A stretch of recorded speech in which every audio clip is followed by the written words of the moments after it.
যুবক, তুমি যতগুলো নারী দেখো, ছবি দেখো, উলঙ্গ নাচ দেখো, এতগুলো নারী দিয়ে তোমার লাগবে না। তুমি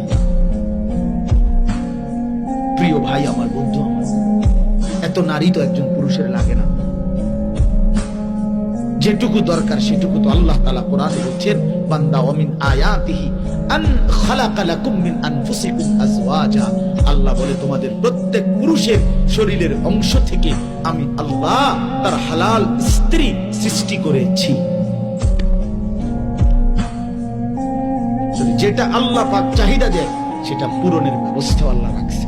তৃষ্ণা আল্লাহ দিছে, পানি আল্লাহই ব্যবস্থা করছে। ক্ষুধা আল্লাহ দেয়, খাবার আল্লাহই ব্যবস্থা করে।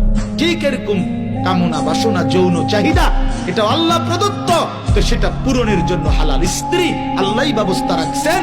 তুমি কেন তার আগে একটু অপেক্ষা করো? মানুষের প্রত্যেকটা মানুষ খাবারও তো সারাদিন খায় না। খাবারের জন্য, দুনিয়ার জন্য, যে কোনো বিষয়ের জন্য তো মানুষ সবর করে, একটু অপেক্ষা করে।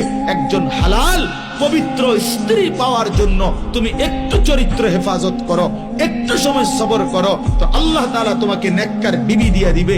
আর নয়তো তুমি যদি নিজের থেকে কুত্তার মতো দৌড়াও নারীর পিছনে, ছবির পিছনে, একদিন একটা খবিস নারী ছাড়া আর কিচ্ছু কপালে জুটবে না। মনে রাখিস ছেলেরা আমার।